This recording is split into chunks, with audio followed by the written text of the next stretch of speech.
Tell me a little bit about your foreign policy. Everything we talk about is sovereignty, meaning that we often they consider us enemy of the United States or enemy of the Russian people. It's not that it is. We always say that we don't want to consider to be burdened by old acts that we have done with the United States or the other partners. We want to consider the best interest of the Italian people. It's like the sanction that they did to Russia. I can understand the political meaning of the sanctions, but Italy, the Italian entrepreneurs have lost already up to 3 billion euros in 1 year. So we want to cut these sanctions. You want to cut European Union sanctions against Yes, Russia? and they are approved with unanimity. So if just one country is against that, you can stop it. And this idea that we have made people say, you are a friend of Putin, you are its voice in Italy.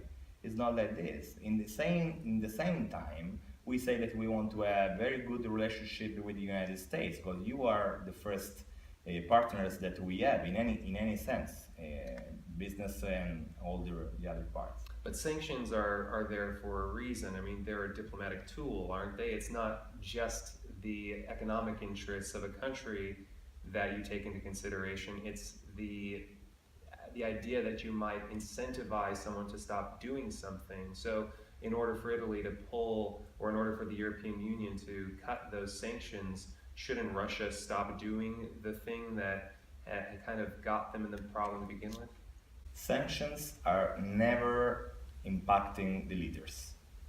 And we have it since 2014 now, and nothing changed, meaning that the only one that are losing money are the European people, small companies.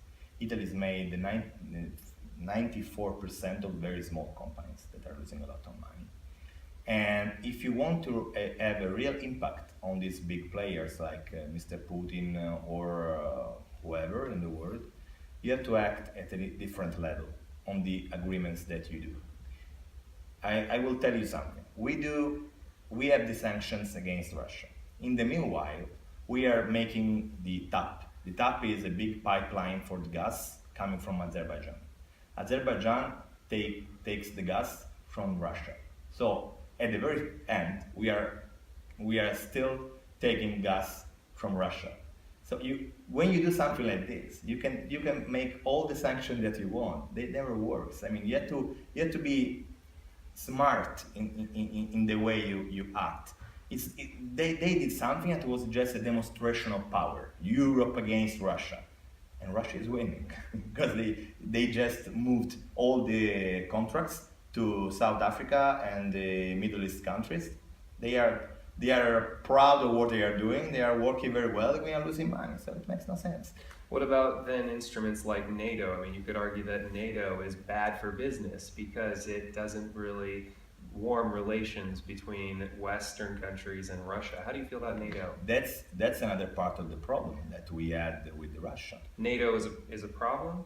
Was part of the problem because it's clear to everybody working in the foreign affairs matter that Putin is also reacting to a shipment of the NATO close to the Russian borders, Georgia, Montenegro, Poland. So I'm not saying it's right or wrong, but it's something that we have since the Cold War. If you move NATO eastern, you will have this answer by Russia.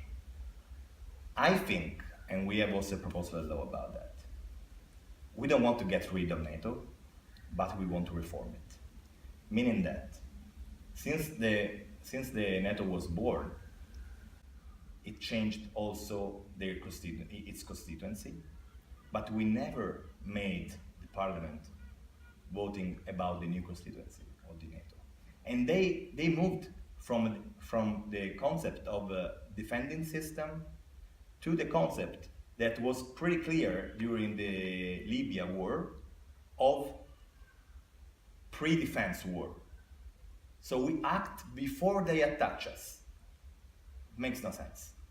And what we had with the Gaddafi Libya, for example, was a chaos made of this no-sense relation between NATO, the European defense system, and the single states defending system. Because that time was France going in Libya to kill Gaddafi, and the other ones going behind them without any strategical approach.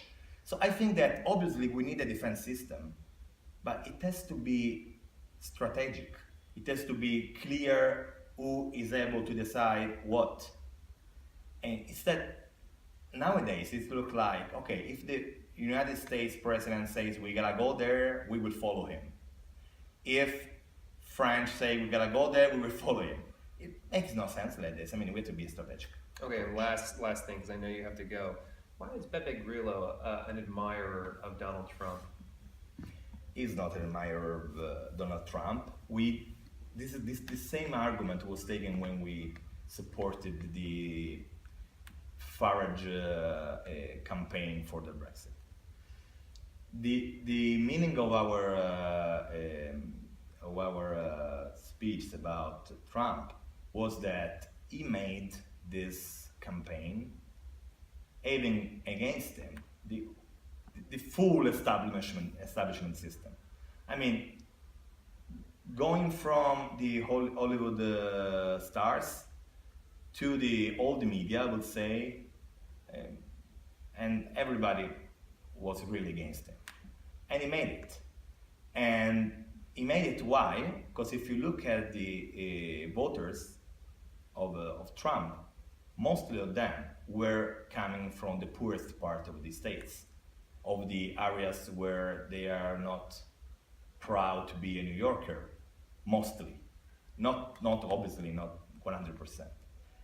This makes this has meaning. I mean, then we never said that Trump is anti-establishment. I mean, he's a billionaire. It's the last guy that could be defined as anti-establishment. But obviously, he made people dream something different. That's sure. This is the same that Farage was able to do in the United Kingdom. Okay. Then the difference, the basic and fundamental difference between them and us is that we are making people dream a different future, and we will really do it. That's the main difference. So we are not comparing us to them. We are not their fan. We are just saying that they made their own campaign, everyone against them. We are facing the same thing in Italy, and we will succeed like they did. But as I said, we will really do what we are promising now. So who should worry? Who should worry about the 5-star movement? Well, I always say that who should worry is who is some interest on the establishment and who is making money out of the current system. And luckily in Italy, this is the 0.something% of the population. The normal people are those working 12 hours a day for a €7 voucher per hour. That's the most of the Italian people. And they should just be proud of the first time movement and should consider us like their own voice into the institutions. Well, thank you. may the best man win in the next election. Thank you. Or woman, for that matter.